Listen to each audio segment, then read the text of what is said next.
एक आम नागरिक के लिए बैंक अकाउंट खोलना क्यों जरूरी हो गया है आज के टाइम में? Gold category, platinum category, rhodium category के करंट अकाउंट्स खोल सकते हैं।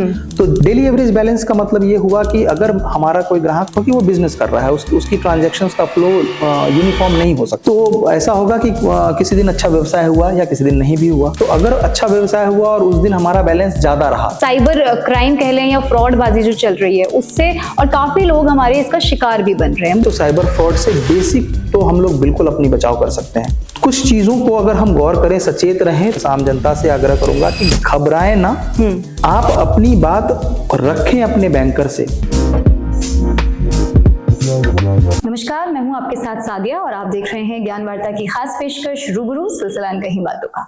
आज एक बार फिर मौजूद हूं ज्ञान वार्ता के स्टूडियो में एक खास मेहमान के साथ। आज का हमारा विषय जानकारी से भरपूर रहने वाला है। आज हम बात करेंगे उन सभी जानकारी और सावधानियों को लेकर जो एक आम नागरिक को बैंक से रिलेटेड पता होनी चाहिए, और इन सभी मुद्दों पर चर्चा करने के लिए हमारे साथ मौजूद हैं SBI चीफ मैनेजर। स्वागत करेंगे हमारे आज के खास मेहमान मिस्टर शक्ति शेखर जी का। नमस्ते सर, वेलकम टू रूबरू। नमस्कार मैम, आपका और आपके सभी श्रोतागणों का state bank of India Kashipur मुख्य शाखा की तरफ से प्यार भरा नमस्कार। Thank you so much sir for your kind words. बढ़ेंगे हमारे पहले सवाल की ओर। सर, सबसे पहले मैं आपकी जर्नी जानना चाहूंगी। मैम, मैं अपनी journey state bank of India के साथ मैंने मार्च 2011 में शुरू की। ओके। और आज मैं मुख्य प्रबंधक के पद पे काशीपुर मुख्य शाखा में हूँ। इस दौरान मुझे अनेक राज्यों में काम करने का अवसर मिला। शुरुआत राजस्थान के एक छोटे से गांव नवलगढ़ से हुई। ओके। और फिर मैं दिल्ली, गाजियाबाद, रुड़की के पास एक छोटा सा गांव है झबरेड़ा जी, वहां से होते हुए हल्द्वानी, कालाडूंगी, नूह, मेवात, दिल्ली और उसके बाद वापस काशीपुर आने का मौका मिला। तो मुझे लगता है 15 साल से भी ज्यादा का तजुर्बा आपको हो गया है। जी मैम, 15 साल से ऊपर का तजुर्बा है। सर, आज के हमारे मुख्य विषय की ओर हम लोग रुख करेंगे। एक आम नागरिक के लिए बैंक अकाउंट खोलना क्यों जरूरी हो गया है आज के टाइम में? मैम, सिर्फ आज की ही बात नहीं है। एक आम नागरिक के लिए बैंक अकाउंट खोलना उतना ही आवश्यक है जितना रोजमर्रा की जिंदगी में कोई दूसरी चीजें। क्योंकि जब तक हम अपने आप को फाइनेंशियली सिक्योर नहीं करेंगे, इंक्लूड नहीं करेंगे, तब तक हम ना सिर्फ अपने पर्सनल चीजों पे बल्कि जो सरकारी चीजें हैं, गवर्नमेंट इनिशिएटिव्स हैं, उससे भी अपने आप को दूर रखते हैं। फाइनेंशियल इंक्लूजन ना सिर्फ हमारे देश के लिए बहुत जरूरी है बल्कि एक इंडिविजुअल मिशन के तौर पे भी बहुत जरूरी है जी, जिससे कि हर एक व्यक्ति हमारे देश में चल रही हर एक योजनाओं का लाभ उठा सके जी। और साथ ही जो बहुत बेसिक चीज जो शुरू से हमारे माता पिता ने हमें सिखाई है, बचत करने की आदत। जी जी बिल्कुल। जब हम लोग बचपन में गुल्लकों से में अपने पैसे रख के बचत किया करते थे, वहां से लेके आज की मॉडर्न बैंकिंग व्यवस्था तक अगर हम देखें तो ये एक आदत में शुमार है। तो उसके लिए बैंक में अपना खाता रखना अति आवश्यक है।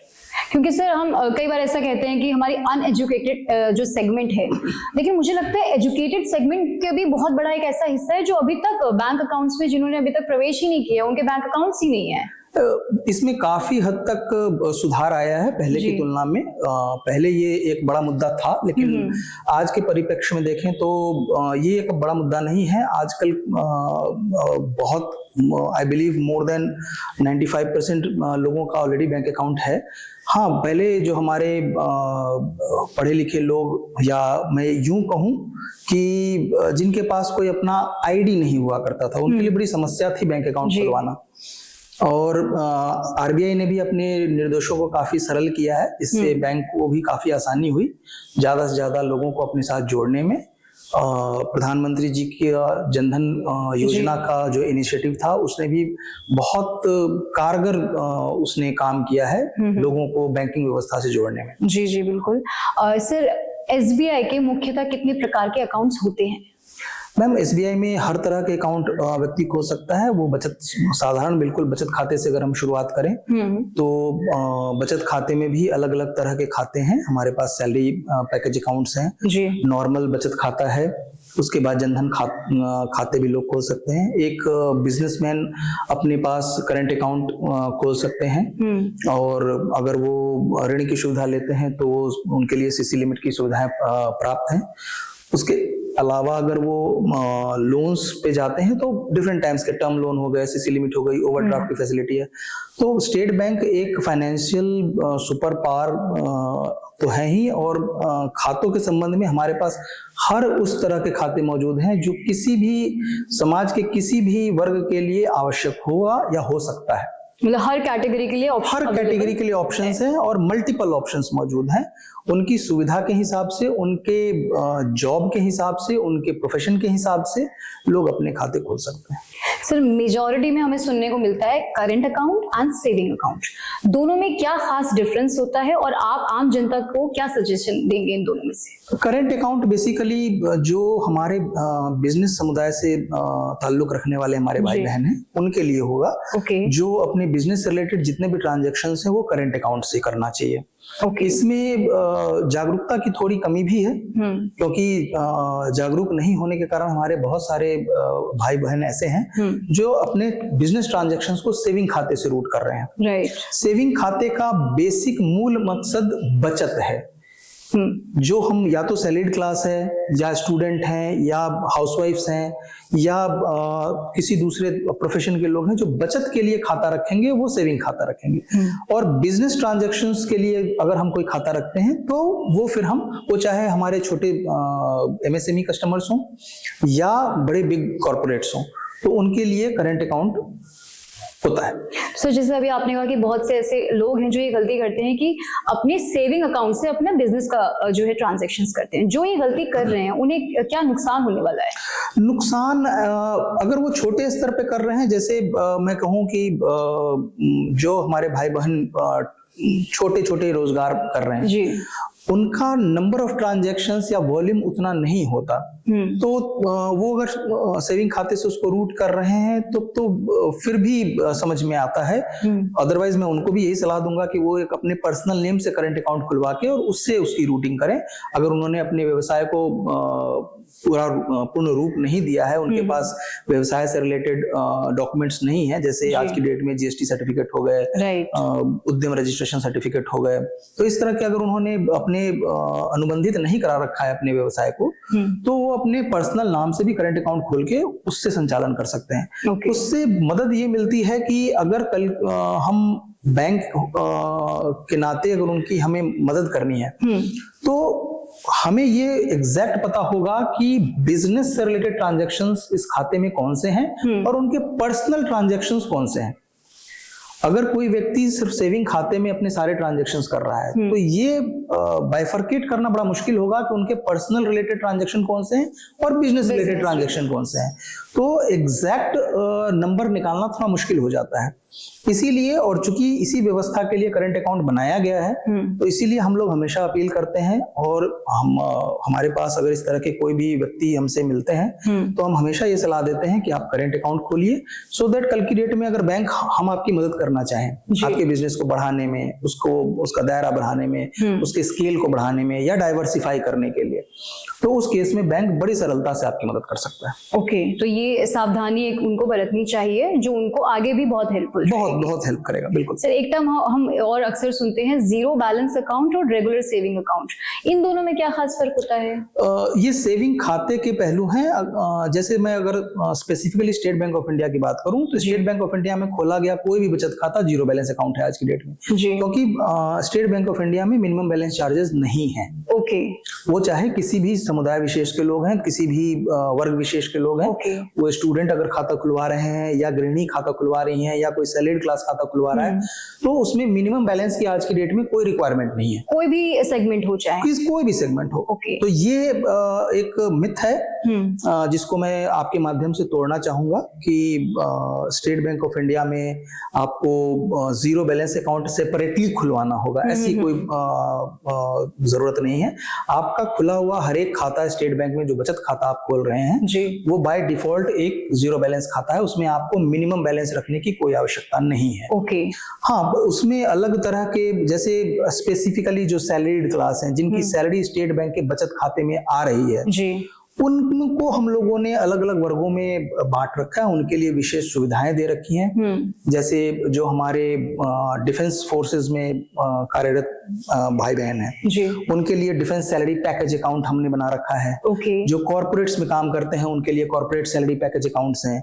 जो रेलवे में काम कर रहे हैं उनके लिए रेलवे सैलरी पैकेज अकाउंट है। जो सेंट्रल गवर्नमेंट में काम कर रहे हैं उनके लिए central government salary package account है। Similarly state government salary package accounts.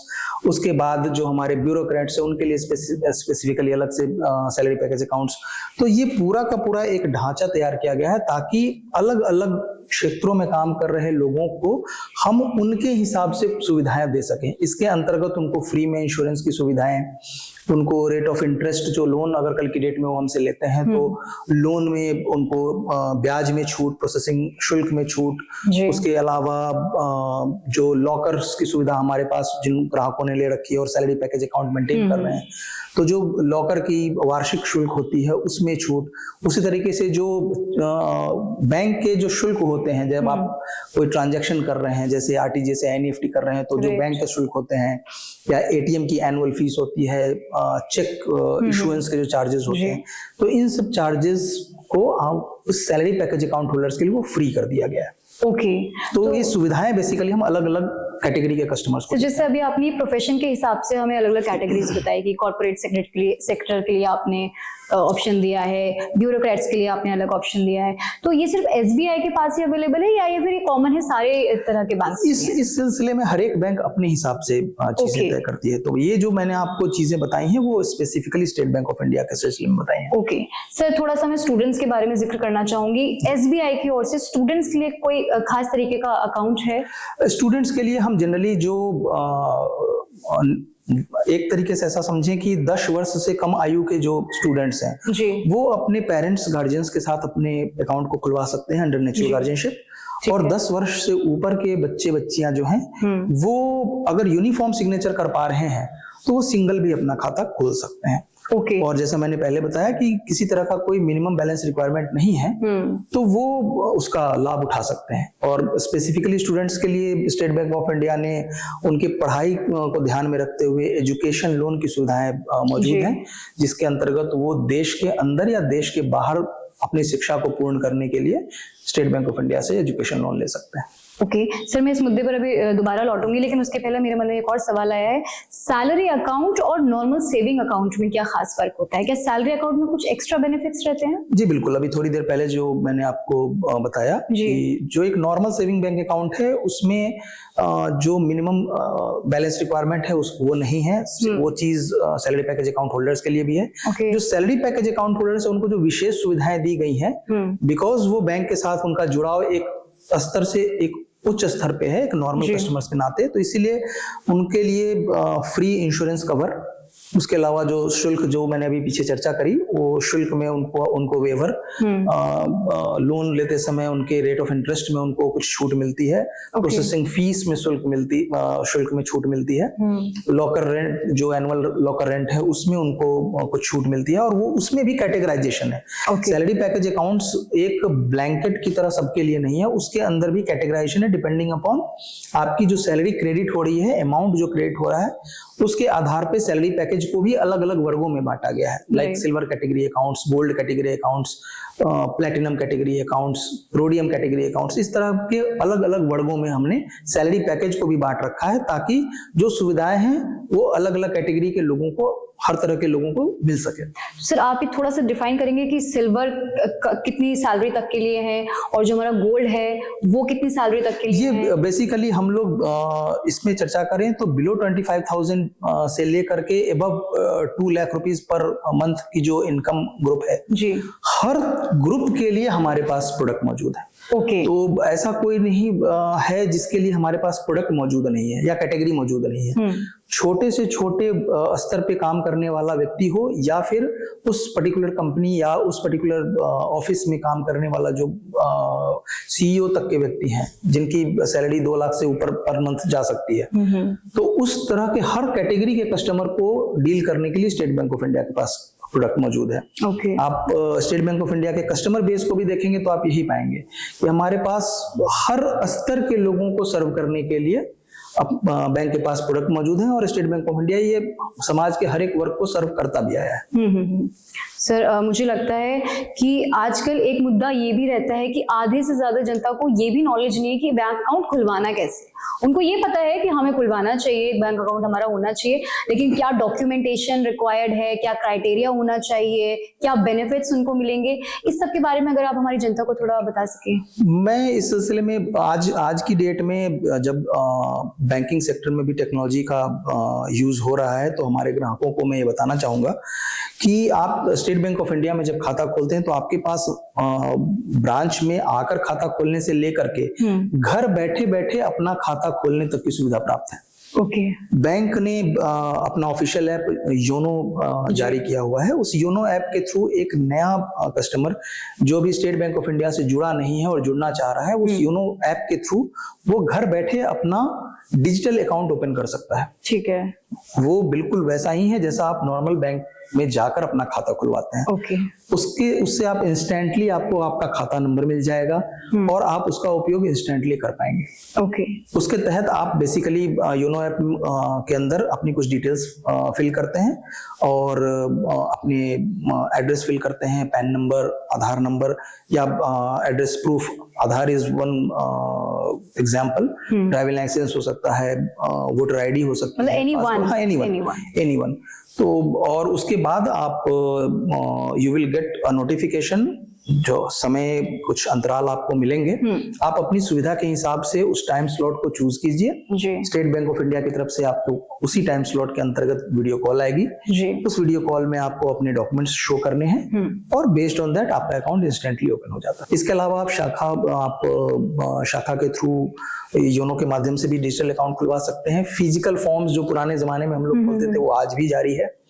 इसके अलावा टैब के थ्रू भी हम लोग टैब बैंकिंग से भी अकाउंट्स ओपन कर रहे हैं। तो the mode of opening account has been diversified so that कि अलग अलग वर्गों के लोगों तक हम पहुंच पाए। जब हम बल्क में अकाउंट ओपनिंग करने के लिए कहीं किसी संस्था में जाते हैं, किसी कॉलेज में जाते हैं, किसी विशेष जगह पे जहाँ पे एक साथ हम बल्क में अकाउंट खोल पा रहे हैं, तो वहां पे टैब बैंकिंग काफी सहायक होती है, जहाँ पे हम टैब के थ्रू हाथों हाथ सारे लोगों के खाते खोल सकते हैं। ओके सर, क्योंकि आपने बताया कि घर बैठे बैठे भी हम अकाउंट मतलब जो है सामने वाला इंसान वो ओपन कर सकता है, तो क्या प्रोसेस कंप्लीटली डिजिटल होता है या एक बार उसे बैंक विजिट करना होता है? कंप्लीटली डिजिटल प्रोसेस है। ओके। हाँ, nobody has to visit the branch even once. तो अगर वो योनो के माध्यम से पहली बार स्टेट बैंक के साथ जुड़ रहे हैं तो योनो के माध्यम से वो अपना घर बैठे बैठे अकाउंट खोल सकते हैं जी। जो मैंने प्रोसेस अभी आपको बताया उसके माध्यम से उनको शाखा, उसमें आपके पास जब आप इनिशिएट करते हैं उस प्रोसेस को, अकाउंट ओपनिंग प्रोसेस को, तो आपसे फर्स्ट स्टेज पे ही ये होता है कि would you like to open your account by visiting the branch और without visiting the branch. Okay. तो if you select the option of without visiting the branch तो आप पूरे प्रोसेस को, डिजिटल प्रोसेस को आप एंजॉय कर सकते हैं और घर बैठे बैठे अपना खाता आपका ट्रांजैक्शन वगैरह सब फिर उसमें ऑन, सब कुछ ऑनलाइन आप कर सकते हैं।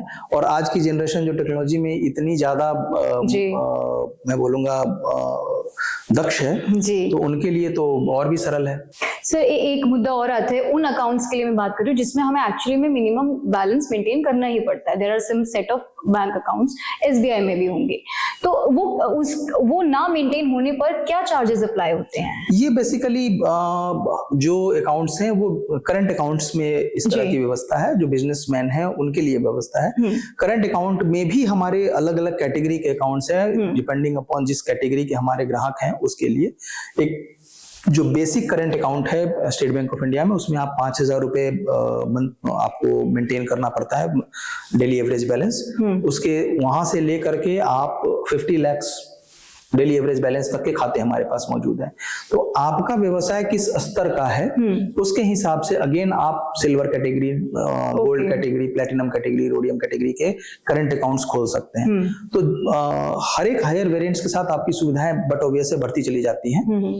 तो जिस स्तर में ग्राहक अपने व्यवसाय को चला रहे हैं उस स्तर के हिसाब से वो अपना खाता खोल सकते हैं, और आने वाले भविष्य में जब उनका व्यवसाय बढ़ता है तो अपने करंट अकाउंट को अपग्रेड भी करा सकते हैं। ओके लेकिन जैसे सर मैंने कहा कि उनको शायद एक पर्टिकुलर अमाउंट ऑफ चार्जेस पे करना पड़ता अगर वो डेली एवरेज बैलेंस नहीं मेंटेन कर पाते हैं तो उसके लिए चार्जेस एप्लीकेबल है। लेकिन इसमें मैं जागरूकता के विषय में मैं इसमें एक चीज जोड़ना चाहूंगा। डेली एवरेज बैलेंस का मतलब ये हुआ कि अगर हमारा कोई ग्राहक, क्योंकि वो बिजनेस कर रहा है, उसकी ट्रांजैक्शंस का फ्लो यूनिफॉर्म नहीं हो सकता, तो ऐसा होगा कि किसी दिन अच्छा व्यवसाय हुआ या किसी दिन नहीं भी हुआ। तो अगर अच्छा व्यवसाय हुआ और उस दिन हमारा बैलेंस ज्यादा रहा जी, तो वो बाय डिफॉल्ट वो कवर अप कर लेगा जिस दिन हमारे बिजनेस नहीं हुआ था। तो जो डेली एवरेज का कंसेप्ट है, अगर मैं एक एग्जांपल के थ्रू इसको समझाना चाहूं, तो अगर किसी व्यक्ति ने 5,000 रुपए डेली एवरेज बैलेंस का खाता, एक नॉर्मल करंट खाता खोल रखा है जी, और किसी दिन उसके खाते में 0 बैलेंस रहा, लेकिन किसी दिन उसके खाते में 1 लाख रुपए की ट्रांजैक्शन हुई जो 2 दिन रह जाती है खाते में, वो पैसा 2 दिन रह गया और उसके उपरांत उसने उस रुपए का उपयोग किया, तो वो 2 दिन जो 1 लाख रुपए उसके खाते में रहे हैं, that will take care of the entire month only. Okay, more than that entire month, because वो 5,000 रुपए पर डे के हिसाब से पूरे मंथ में रिक्वायरमेंट 1.5 लाख की थी जी, बट 2 दिन तक तो 1 लाख 2 लाख रुपए रह गए, तो वो उसने एवरेज कवर अप कर दिया। तो इसीलिए एवरेज कंसेप्ट है, डेली एवरेज बैलेंस का कंसेप्ट है।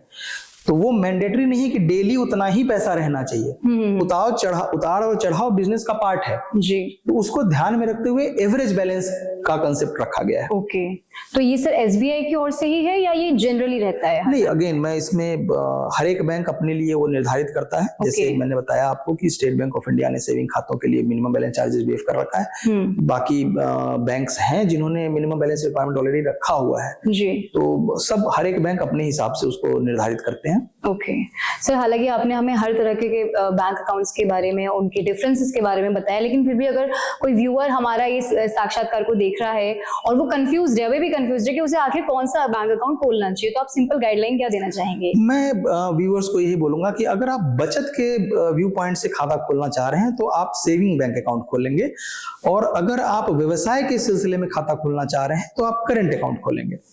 अगर आपके पास निर्धारित डॉक्यूमेंट्स जो नहीं मौजूद हैं, जैसे जीएसटी रजिस्ट्रेशन अभी आपने नहीं करा रखा, उद्यम रजिस्ट्रेशन अभी आपका नहीं है, बिल्कुल शुरुआत है, बिल्कुल रॉ स्टार्ट है अभी आपका, और बिल्कुल छोटे स्तर पर शुरू कर रहे हैं, तो आप अपने इंडिविजुअल नेम से भी करंट अकाउंट खोल के व्यवसाय को शुरू कर सकते हैं, उससे ट्रांजैक्शन शुरू कर सकते हैं।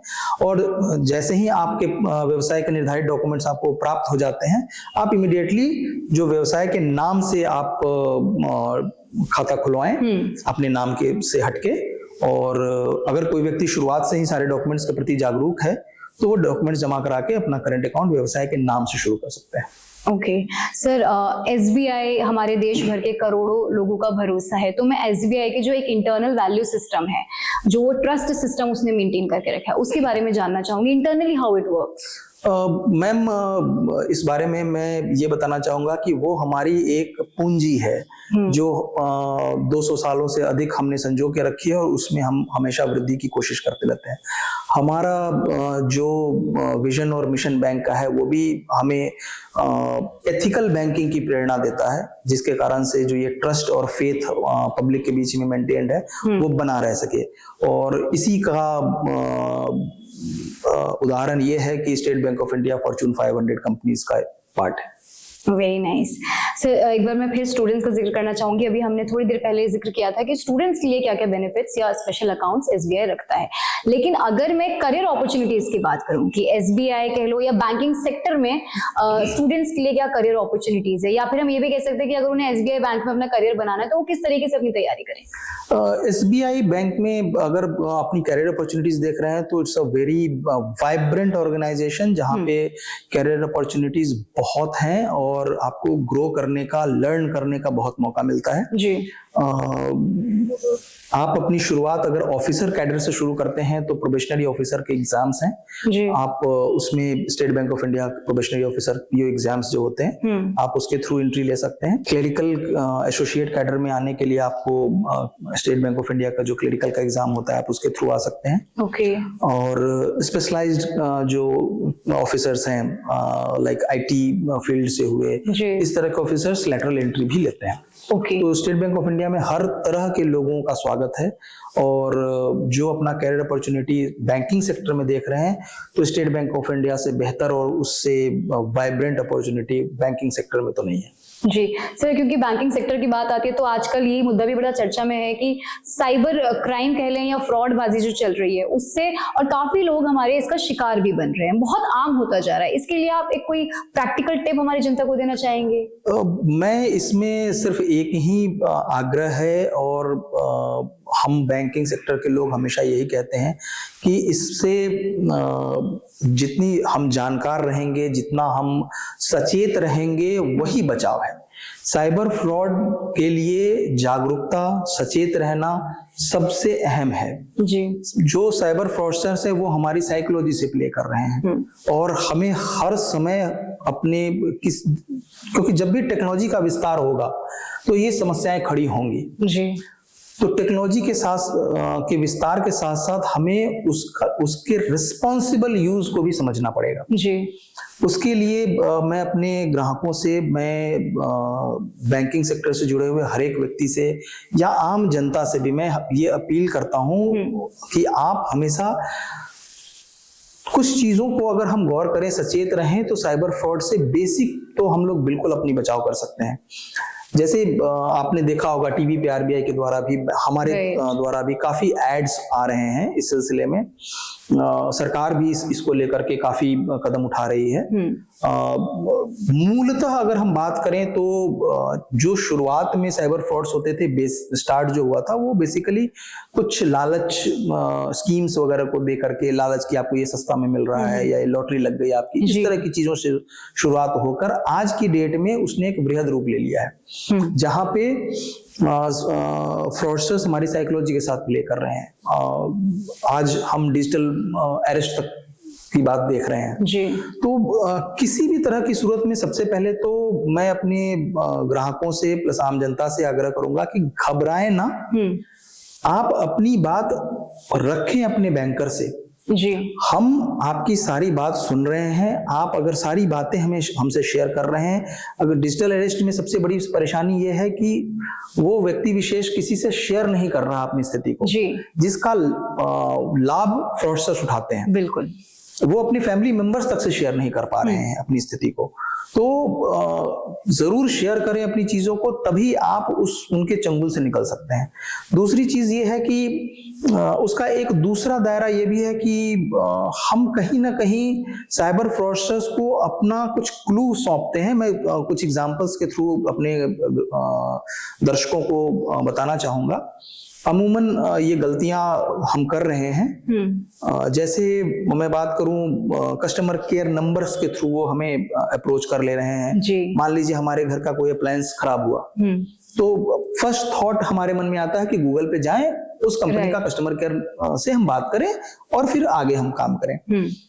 तो अननोइंगली हम ये नहीं देखते कि जो नंबर हम गूगल में टाइप कर रहे हैं वो नंबर उस ऑथराइज्ड कंपनी के वेबसाइट पे उपलब्ध था या फर्स्ट 2-3 जो एग्जांपल्स आ रहे हैं वहां उपलब्ध था। तो ये अनजाने में हम लोग एक गलत नंबर पिक कर रहे हैं जिनको पहले से प्लांट किया गया है जी फ्रॉडस्टर्स के द्वारा, और अननोइंगली हम अपनी बातें बता रहे हैं कि हमारे घर का ये अप्लायंस खराब है, और फिर उसी चीज का लाभ लेकर के फ्रॉडस्टर कॉल बैक करके आपसे पैसा ठगते हैं।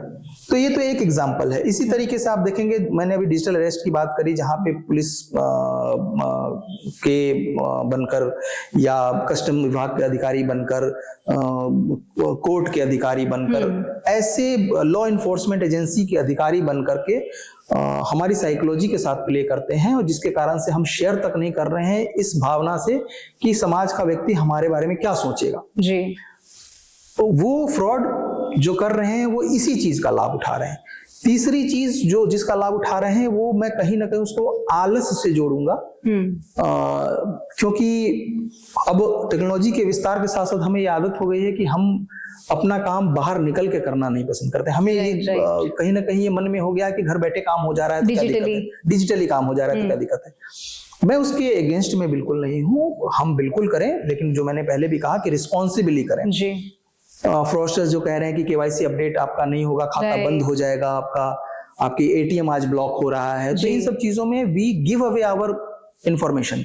वो जो लिंक भेज रहे हैं हम उन लिंक पे क्लिक कर दे रहे हैं जी जी। तो इस कारण से जो एपीके फाइल्स डाउनलोड हो जा रही है बैक में, तो हमारे जनता को ये लगता है कि हमने तो कुछ शेयर ही नहीं किया, ओटीपी तक शेयर नहीं करी है, तो फिर कैसे फ्रॉड हुआ वो लिंक। बट हाँ, लिंक के थ्रू अननोइंगली हमने बैकग्राउंड में एपीके फाइल डाउनलोड हो गई, जिसके कारण से ये हमारे साथ घटना घट रही है।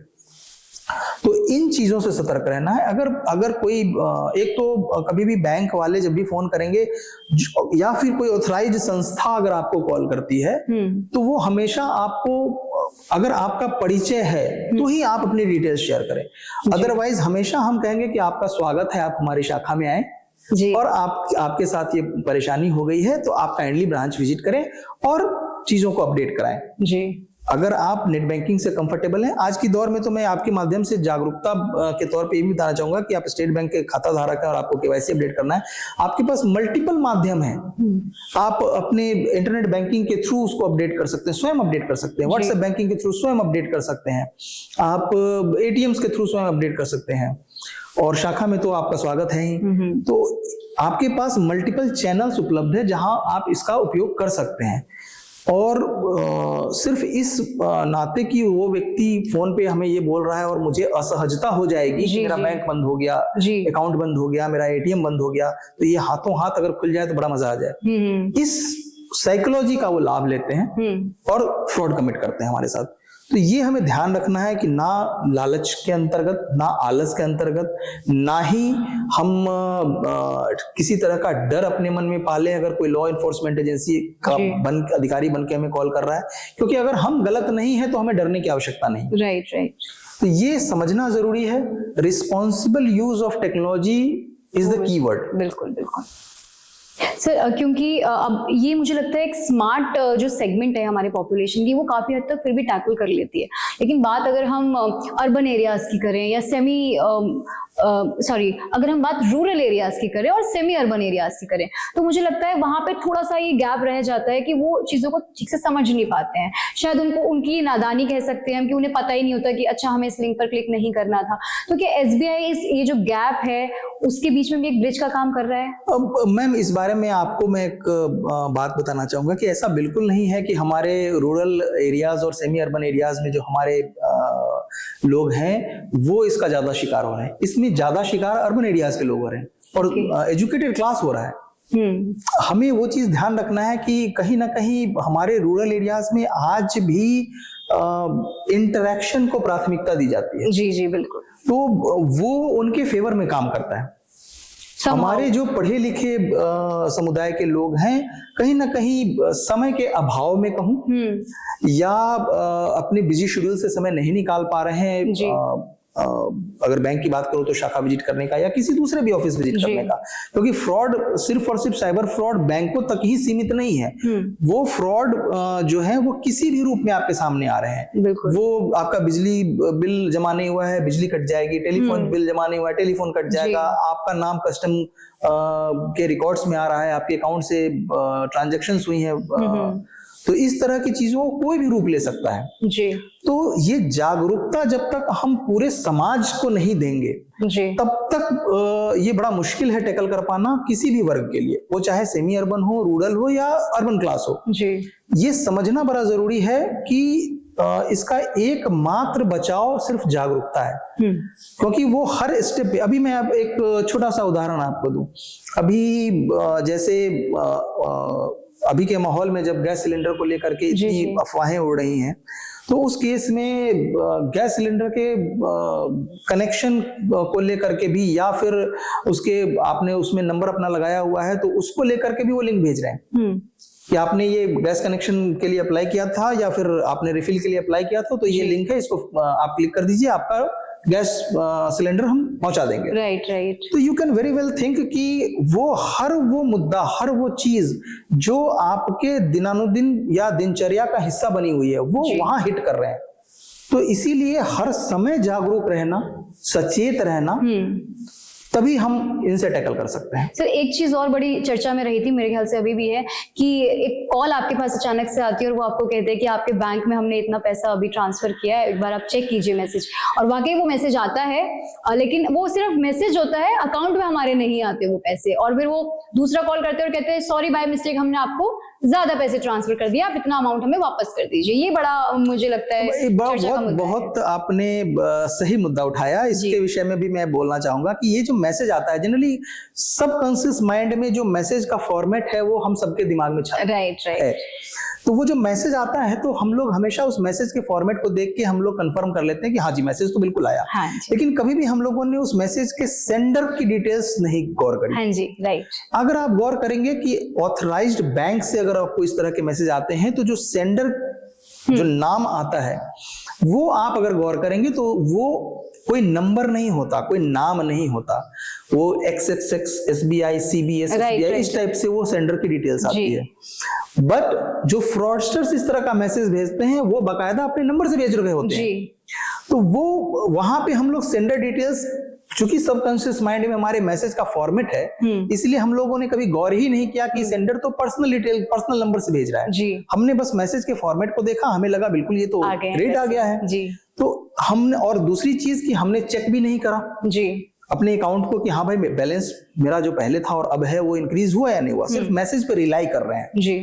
तो इन्हीं सब चीजों में आपको जो टेक्नोलॉजी जो बैंक प्रोवाइड कर रही है आज की डेट में, व्हाट्सएप बैंकिंग के थ्रू आपको बैलेंस आप बैठे बैठे चेक कर सकते हैं, हमारे योनो ऐप के थ्रू आप बैठे बैठे चेक कर सकते हैं। तो ये जो प्लेटफॉर्म्स हैं जिनके थ्रू आपको एक एक्स्ट्रा मीडियम दिया गया जहां पे आप इस चीज को कंफर्म कर सकते हैं, तो उसको कंफर्म किए बिना, सेंडर की डिटेल्स को वेरीफाई किए बिना हम जो स्टेप ले रहे हैं, तभी हम फ्रॉड का शिकार हो रहे हैं। मतलब हमें खुद ही ध्यान देने की जरूरत है। हमें ध्यान, इसीलिए मैं बोल रहा हूँ हर कदम पे सचेत रहना है, बिकॉज वो हमारे साइकोलॉजी के साथ प्ले कर रहे हैं। मैसेज के फॉर्मेट पे your account XXX has been created with rupees इतना, अवेलेबल बैलेंस इतना SBI, this is the standard format. तो अगर इस तरह के फॉर्मेट पे हमारे पास मैसेज आ रहा है बैंकों से, तो हम मान लेते हैं कि हमारे अकाउंट में आया है पैसा। We do not even think twice कि who is the sender. Right. Whether my bank has sent this message or somebody in his or her individual capacity has sent this message. क्योंकि जैसा आपने कहा कि वो फॉर्मेट बिल्कुल exact same होता है, एंड ह्यूमन नेचर है, सबकॉन्शियस माइंड में वो सेव है, हम देखते हैं एंड वी जनरली थिंक कि ओके आ गए, रिसीव हो गए हैं पैसे, तभी वो हमारे साथ फ्रॉड कर रहे हैं। तो वो हर क्षेत्र में है। अगर आप गौर करेंगे तो जितने मल्टीपल एग्जांपल्स हमने अभी डिस्कस किए, हर जगह पे बेसिकली हमारी साइकोलॉजी के साथ प्ले हो रहा है। जी सर, थोड़ा मैं ये EMI और हमारा जो लोन कल्चर है इसकी ओर आना चाहूंगी। बहुत मुझे लगता है ट्रेंडिएस्ट हो गया है लोन कल्चर, EMI कल्चर, लेकिन एक रिस्पॉन्सिबल बोरोइंग क्या होती है और किन गलतियों से हमारे जो भी लोन ले रहा है या जो EMI कल्चर को अडॉप्ट कर रहा है उसे बचना चाहिए? मैं आपका धन्यवाद दूंगा कि आपने इस विषय को रखा, क्योंकि आज की डेट में responsible borrowing has become very important topic. Why? Because कि the rising middle class जो इंडिया का है, एस्पिरेशनल क्लास जो है, उसके लिए बोरो करके या फिर अपनी नीड्स को फुलफिल करना आवश्यक हो गया है। चाहे वो अपने घर बनाने के सपने को लेकर के हो, नई गाड़ी परिवार में लाने के सपने को लेकर के हो, बच्चे को पढ़ाने लिखाने से लेकर के हो, या किसी भी क्षेत्र में अगर हम बात करें तो उसके लिए रिस्पॉन्सिबल बोरोइंग, बेसिकली जो EMI कल्चर की आप बात कर रही है, ये EMI कल्चर तो लोन का पार्ट है, but responsible borrowing is one where आप इस चीज को लेकर के अपनी जो फाइनेंसेस हैं उसको लेकर के आप बिल्कुल सतर्क हैं। आपकी जो इनकम है और आपकी जो लायबिलिटी है उसको लेकर के आप प्रॉपर समझ रखते हैं। आपको पता है कि मेरी अगर इनकम एक्स अमाउंट है और उसमें से हर महीने मेरी लायबिलिटी ये है, वो वेदर आपके लोन से संबंधित हो सकती है या फिर आपके मंथली एक्सपेंसेस को लेकर के हो सकती है, वो बच्चे के जो स्कूल फीस हो सकती है या बाकी कोई भी एक्सपेंसेस हो सकते हैं। अगर जब तक आपने इन दोनों के बीच में तालमेल सही नहीं बिठाया हुआ है, तब तक आप अपने आप को रिस्पॉन्सिबल बोरोवर नहीं बोल सकते, बिकॉज जब बैंक आपको मनी लेंड कर रहा होता है तो इन सारे फैक्टर्स को ध्यान में रखते हुए बोरो करता है। आपकी there is a concept called EMI NMI ratio in the bank while calculating the loan amount. Okay, जब हम लोन अमाउंट तय करते हैं तो उसका ये बहुत बड़ा पार्ट है कि आपकी EMI कितनी है, इंक्लूडिंग ऑल अदर EMIs, जो बाकी लोन्स भी पहले से आपने ले रखे हैं वो कितना है, और अब जो लोन मिलने जा रहा है उसकी EMI कितनी है, और आपका नेट मंथली इनकम क्या है। ओके, उसके आधार पे हम लोन अमाउंट तय करते हैं, ताकि आपके जो मासिक खर्चे हैं जी, वो भी बिल्कुल बिना डिस्टरबेंस के चलते रहें, और आप प्रॉपरली अपनी EMI पे कर दें, तो आपकी कैपेसिटी के हिसाब से ही लोन अमाउंट तय होता है। ओके, तो इसीलिए बैंक हमेशा ये ध्यान रखती है कि कोई भी परिवार जो है ओवर बर्डनड ना हो जाए, जिसके कारण से वो EMI डिफॉल्ट करने लग जाए। कई बार ऐसा होता है कि हमारे जो ग्राहक हैं वो उनके साथ कुछ विषम परिस्थितियां आ सकती हैं, वो किसी के भी जीवन में आ सकती है। तो वो हो सकता है कि 1 महीने 2 महीने के लिए वो डिस्टर्ब रहे, उसके लिए कोई दिक्कत नहीं है। अगर वो जेन्युइन समस्याएं हैं और कस्टमर हमारे पास आते हैं तो बिल्कुल बैंक उसका ध्यान रखती है, लेकिन फिर उसको कवर अप करना आगे के महीनों में वो हमें रिस्पॉन्सिबली करना होगा, अगर मैं ग्राहक के तौर पे बात करूं तो, ताकि क्योंकि अब जो बोरोइंग हो रही है उसके लिए CIBIL score has become very important. Very right. तो सिबिल जो है वो हमारे जो बोरोइंग है उसका ट्रैक रखती है, चाहे हमने किसी भी संस्था से बोरो कर रखा है, किसी भी चीज के लिए बोरो कर रखा है, तो वो पूरा कंप्लीट ट्रैक रिकॉर्ड है हमारे पास। ठीक है। तो आपकी फाइनेंशियल हिस्ट्री और फाइनेंशियल डिसिप्लिन शो करता है वो। तो एक अच्छा सिबिल स्कोर आपको ना सिर्फ लोन में मदद करता है, बल्कि उसका असर आपके लोन के रेट ऑफ इंटरेस्ट पे भी है जी। जितना अच्छा आपका फाइनेंशियल डिसिप्लिन, इतनी अच्छी आपकी बोरोइंग रीपेमेंट होगी, उतना ही सस्ते में आपको लोन उपलब्ध हो सकता है। जो जेन्युइन समस्याएं हैं उसको बैंक हमेशा गौर करता है, उसके लिए हमेशा आगे बढ़ के मदद करता है। आपने गौर किया होगा पीछे कोविड के समय में जब काफी दिक्कतों का सामना करना पड़ा जनता को, तो उस समय भी बैंक ने आगे बढ़ के लोगों की मदद की थी। तो इस तरह की समस्याएं जो जेन्युइन समस्या है, जिनसे हमारा या इंडिविजुअल लेवल पे भी अगर कोई ग्राहक हमारी समस्याओं से जूझ रहा है तो हम बिल्कुल मदद करते हैं, until unless it becomes apparent, जहां पे ग्राहक विलफुल डिफॉल्ट कर रहे हो।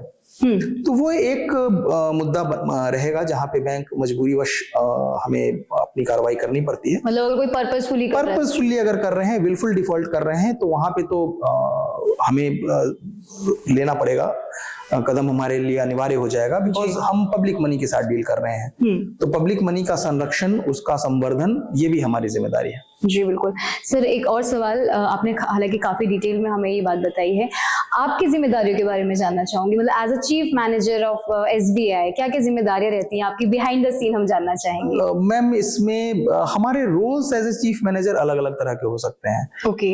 अगर मैं काशीपुर मुख्य शाखा में एज मुख्य प्रबंधक अगर मैं हूँ तो मेरा रोल डिफरेंट होगा, लेकिन अगर मैं एज ए चीफ मैनेजर अगर मैं अपने दूसरे बैक ऑफिस में होऊंगा, वहां मेरा रोल डिफरेंट होगा। तो these are all roles which we play. तो अगर मैं काशीपुर मुख्य शाखा के मुख्य प्रबंधक के तौर पे बात करूं तो पूरी शाखा का संचालन और करेंसी चेस्ट ब्रांच होने के नाते हमारे पास अतिरिक्त दायित्व RBI की भी आती है। तो उसका प्रॉपर्ली उसके कामकाज को देखना, साथ ही चूंकि काशीपुर जैसे शहर का सबसे बड़ा बैंक और सबसे बड़ी शाखा होने के नाते भी हमारी जिम्मेदारियां थोड़ी बढ़ जाती हैं जी। तो और हमारा कस्टमर बेस जो है वो भी सबसे बड़ा है, तो उस नाते भी देखा जाए तो शाखा में हो रहे हर एक कार्य के लिए शाखा प्रबंधक रिस्पॉन्सिबल हैं, और अपने ग्राहकों की उत्कृष्ट से उत्कृष्ट सेवा हो सके, उनको सबसे अच्छी सेवा दी जा सके, सरल किया जा सके उनके काम को, और ज्यादा से ज्यादा ग्राहकों को हम जोड़ सकें जी, उनको ज्यादा से ज्यादा जागरूक कर सकें। इस विषय में भी state bank of India Kashipur मुख्य शाखा लगातार अपना योगदान देती रही है। पीछे भी हम लोगों ने उदयराज इंटर कॉलेज में साइबर फ्रॉड के ऊपर हमने कार्यक्रम आयोजित किया था। अभी कुछ दिनों पहले ज्ञानार्थी कॉलेज में भी हमने बच्चों के साथ इंटरेक्ट किया, जहाँ पे बैंकिंग व्यवस्था के ऊपर चर्चा थी जी। और इसके अलावा बैंक समाज में CSR के थ्रू भी अपनी जी उपस्थिति दर्ज कराता है। हमने यहाँ पे बच्चों के दिगंबर स्कूल में हमने बच्चों के खेलने कूद के लिए कुछ उपकरण उपलब्ध कराए, क्रीड़ा सामग्री उपलब्ध कराई। उसके अलावा दुर्गा पूजा पंडाल जो यहाँ पे आयोजित होता है हर साल, उसमें भी बैंक की तरफ से CSR योगदान दिया गया। तो समाज के हर वर्ग को मिलाकर, यानी कि मतलब सिर्फ आर्थिक नहीं, सामाजिक जिम्मेदारियां भी उठानी है और बैंक हमेशा तत्पर रहा है।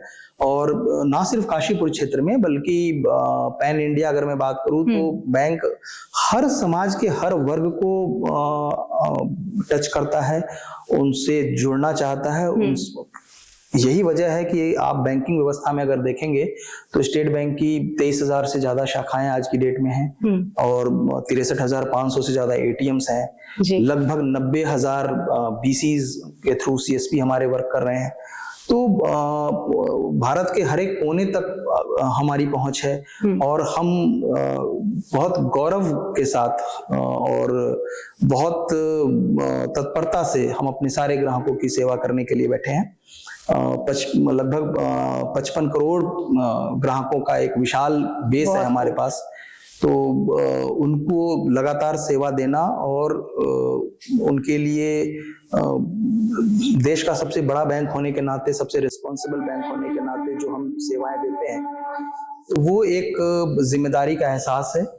और ग्राहकों का जो भरोसा स्टेट बैंक के ऊपर है, जो फेथ उन्होंने दिखा रखा है, जो ट्रस्ट दिखा रखा है, उस पूंजी को बचाए रखना, उसको बढ़ाना। और इसी के साथ जो व्यावसायिक बैंकिंग है उसमें भी अगर आप गौर करेंगे तो स्टेट बैंक ऑफ इंडिया आज की डेट में सबसे बड़ा कॉर्पोरेट है as far as posting net profit is concerned। अभी लास्ट फाइनेंशियल ईयर में state bank of India posted more than 70,000 crores of profit। और this financial year also we are moving ahead in a very strong position with very strong numbers and hopefully state bank of India जो है वो ग्राहकों के साथ जुड़ के उनके दिलों पर राज करके इसी तरह के आगे बढ़ता रहेगा। जी बिल्कुल सर, और उसके लिए बहुत बहुत शुभकामनाएं पूरे ज्ञान वार्ता की टीम की ओर से, क्योंकि मुझे लगता है कि आर्थिक रूप से ही नहीं, सामाजिक तौर से भी आप लोग जो है अपनी जिम्मेदारियां निभा रहे हैं, एक अच्छी नियत के साथ आगे बढ़ रहे हैं। तो जाहिर सी बात है, अच्छा करने वाले के साथ अच्छा ही होना है। लेकिन अपार्ट फ्रॉम दैट मैं आपका बहुत तहे दिल से शुक्रिया अदा करती हूँ। आज आपने बहुत कम वक्त में बहुत जरूरी जो छोटी छोटी चीजें होती है जो आम हमारे नागरिक है उनके लिए जानना बहुत जरूरी है, क्योंकि मुझे लगता है इन मुद्दों पर डिस्कस करना कई बार बहुत जरूरी हो जाता है। People don't talk about such topics, लेकिन ये बहुत इंपॉर्टेंट है। तो थैंक यू सो मच, आप यहाँ आए, अपना कीमती वक्त दिया, हमारे दर्शकों को इतना कुछ समझाया इतने कम वक्त में। और मैं हमारे दर्शकों का भी शुक्रिया अदा करना चाहूंगी और मैं चाहूंगी इस हमारे साक्षात्कार को ज्यादा से ज्यादा शेयर करें ताकि हमारे आम नागरिकों तक ये सारी इंफॉर्मेशन पहुंचे। फिलहाल आज के लिए इतना ही, मैं जल्द लौटूंगी, तब तक के लिए मुझे दीजिए इजाजत और देखते रहिए ज्ञान वार्ता।